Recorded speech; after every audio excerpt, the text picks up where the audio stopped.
Pemirsa Lingkar TV dimanapun Anda berada, senang bisa bersamai Anda dalam Sapa Jateng Lingkar TV.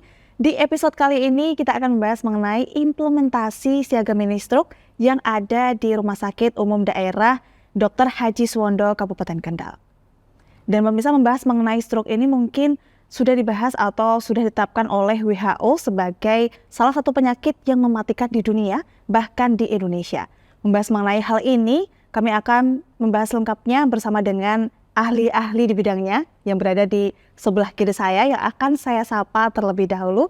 Ada Direktur Rumah Sakit RSUD Dr. Haji Suwondo Kendal, ada Dr. Saiku. Dr. Saiku, apa kabar? Baik, alhamdulillah. Kabar baik ya dok ya? Baik, kemudian juga ada Wakil Direktur RSUD Kabupaten Kendal, ada Dr. Masuti. Dokter, kabar baik? Alhamdulillah baik. Nampak sumringah sekali hari ini ya dok ya. Oke, kemudian juga ada dokter spesialis syaraf, ada Dr. Hayu Handayani. Dokter Yani, kabar baik dokter? Alhamdulillah baik. Alhamdulillah baik. Kemudian juga masih ada satu narasumber lagi, ada dokter spesialis bedah syaraf, Dr. Asyari. Dr. Asyari, kabar baik dokter? Alhamdulillah baik. Alhamdulillah baik. Oke pemirsa, kita akan membahas mengenai implementasi siaga mini stroke ini yang berada di Rumah Sakit Umum Dr. Haji Suwondo Kendal. Mungkin terlebih dahulu saya akan ke Direktur Rumah Sakit RSUD Kendal sendiri, Dr. Saiku. Dokter, melihat kasus stroke yang ada di Indonesia dan di Jawa Tengah, khususnya di Kabupaten Kendal sendiri, tren kasus sendiri di Kendal seperti apa dokter? Bisa digambarkan dokter? Begini Mbak, jadi sesuai dengan pertanyaan panjenengan bahwa secara umum bahwa sekarang ini penyakit itu trennya justru penyakit yang tidak menular ya kan Mbak, yang trennya semakin hari semakin bulan itu menaik dibanding dengan penyakit-penyakit infeksi. Kalau dulu yang dominan itu adalah penyakit-penyakit infeksi, justru sekarang ini penyakit tidak menular. Salah satunya adalah ini penyakit stroke, kemudian ada jantung, ada kencing manis dan hipertensi. Nah, dari yang ada di tren sekarang ini terutama di Kendal ini juga sama dengan kejadian-kejadian yang ada di Indonesia. Jadi dari pola-pola penyakit ini ternyata di Kabupaten Kendal ini juga tren untuk yang stroke ini, terutama untuk yang kunjungan di Rumah Sakit Dr. Suwondo Kendal ini juga semakin meningkat. Makanya kita ada program namanya Siap Siaga Melayani Stroke. Nah, ini harapannya adalah yang diharapkan dari masyarakat ketika berobat di rumah sakit ini kan sembuh namanya harapan. Nah, dengan adanya penyakit pelayanan ini, harapannya dari penyakit stroke nanti akan dijelaskan oleh ahlinya, kita meminimalisir gejala sisa yang ditimbulkan oleh penyakit stroke ini. Harapannya ketika mereka sembuh nanti atau mungkin ada gejala sisa seminimal mungkin sehingga produktivitas mereka tetap bisa menjalankan kegiatan sehari-hari. Harapannya seperti itu. Berarti kalau dilihat dari tren kasusnya sendiri di rumah sakit ini naik ya dokter ya dari tahun ke tahun ya dokter ya.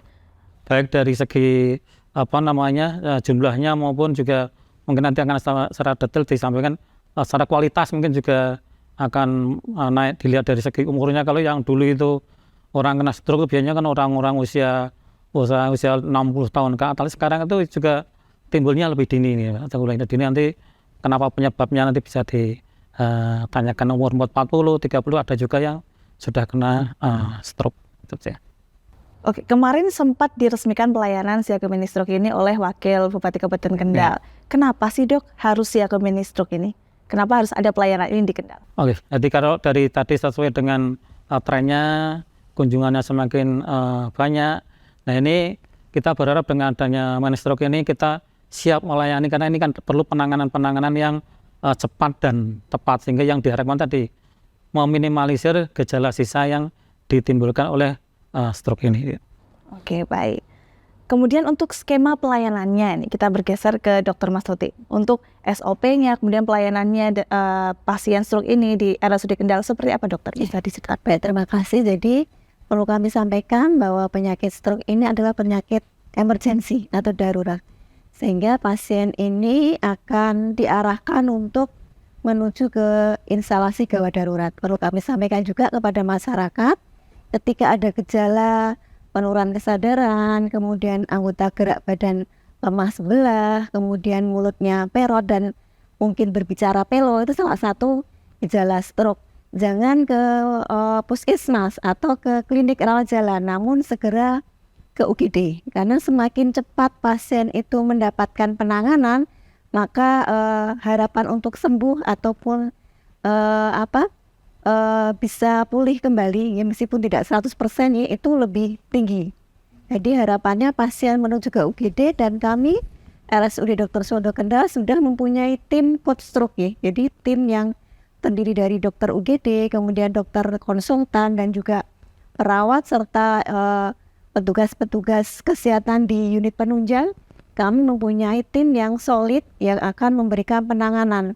Harapannya pasien ini ketika sampai di UGD, kemudian dokter UGD melakukan pemeriksaan, menentukan dengan pemeriksaan sederhana ya, apakah ini mengarah ke stroke sumbatan atau ke stroke perdarahan, karena ini mempunyai penanganan yang berbeda ya. Kemudian dari pemeriksaan sederhana ini nanti akan dilakukan pemeriksaan darah, kemudian juga nanti akan dilakukan pemeriksaan kepala menggunakan CT scan ya. Harapannya dari tim rumah sakit yang solid, dari pasien datang sampai kemudian di CT scan ini maksimal dalam waktu 30 menit itu bisa dilakukan, sehingga ketika nanti ini harus di stroke sumbatan, harus dilakukan pengobatan intervensi dari stroke sumbatan, ataupun ini perdarahan, harus dilakukan intervensi untuk stroke perdarahan, ini bisa dilakukan segera ya. Dari hasil CT scan tersebut kami nanti akan konsultasi ke dokter radiologi ya. Dokter radiologi hasil CT scan-nya seperti apa. Kalau stroke itu mengarah ke stroke sumbatan, maka dokter yang berkompeten adalah dokter spesialis saraf. Sementara kalau perdarahan ini kolaborasi antara dokter spesialis saraf dan dokter spesialis bedah saraf ya. Jadi dengan penanganan yang komprehensif ya, melibatkan tim rumah sakit yang solid, harapannya pasien bisa tertangani dengan baik dan komplikasi akan seminimal mungkin begitu. Baik, berarti dalam penanganan pola screeningnya dilakukan waktu masuk di IGD, Betul. baru diarahkan ke dokter-dokter terkait seperti itu betul. ya dokter ya. Kemudian kalau bisa dijelaskan apakah alat-alat penunjang di rumah sakit ini sudah mumpuni dokter? Mungkin jadi pertanyaan masyarakat juga seperti itu untuk kemari gitu. Ya betul, ini perlu kami sampaikan, tahun ini Rumah Sakit Dr. Suwondo Kendal akan mendapatkan bantuan alat kesehatan dari Kementerian Kesehatan ya. Yang pertama yaitu berupa CT scan 128 slice, dan ini nanti mampu melakukan pemeriksaan ya, mengenali apakah stroke-nya ini stroke sumbatan atau stroke dengan perdarahan.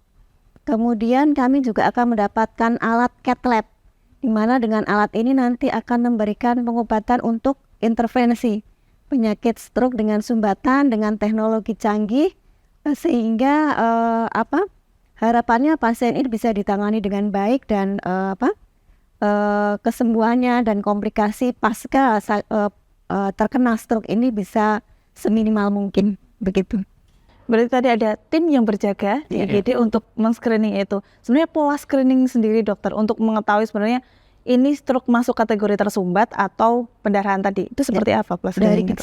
Dari gejalanya, kemudian dari riwayatnya, kapan terjadinya, pelan-pelan atau tiba-tiba, dalam kondisi sedang aktivitas atau sedang santai-santai gitu kan. Kemudian juga gejalanya, apakah gejalanya tidak sadar dengan berat ya, atau mungkin hanya pelo, ataupun mungkin kelemahan anggota gerak badan yang sebelah, atau mungkin perot, itu nanti dokter UGD akan mempunyai keahlian ke arah sana. Ini baru pemeriksaan screening di awal. Lebih jelasnya nanti akan dilihat dengan alat CT scan tadi, karena di situ akan dilihat gambaran di dalam otak apakah ini mengarah ke sumbatan atau mengarah ke perdarahan. Nanti mungkin beliau dokter bedah saraf dan dokter saraf yang akan lebih detail menyampaikan gejala-gejala ini.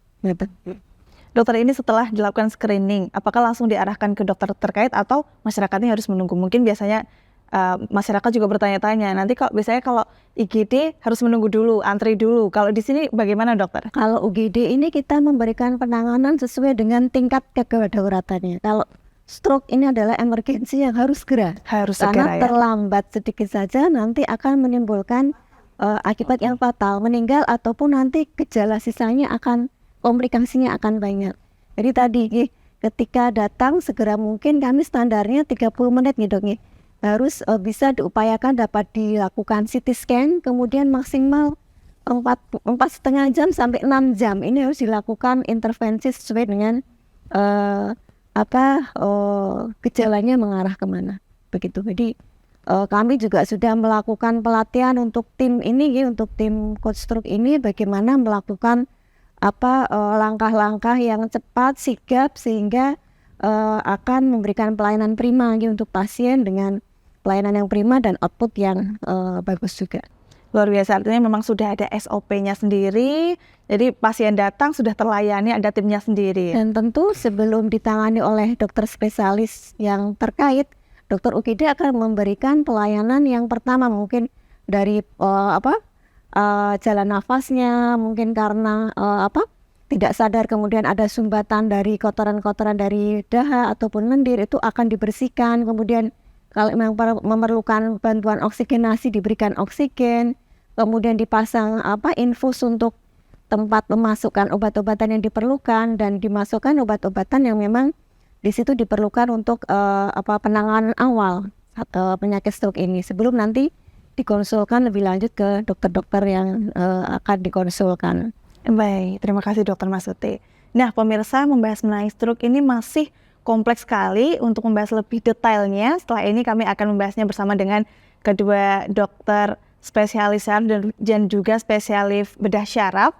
Dan kami akan jeda terlebih dahulu pemirsa, tetap bersama kami dalam Sapa Jateng Lingkar TV.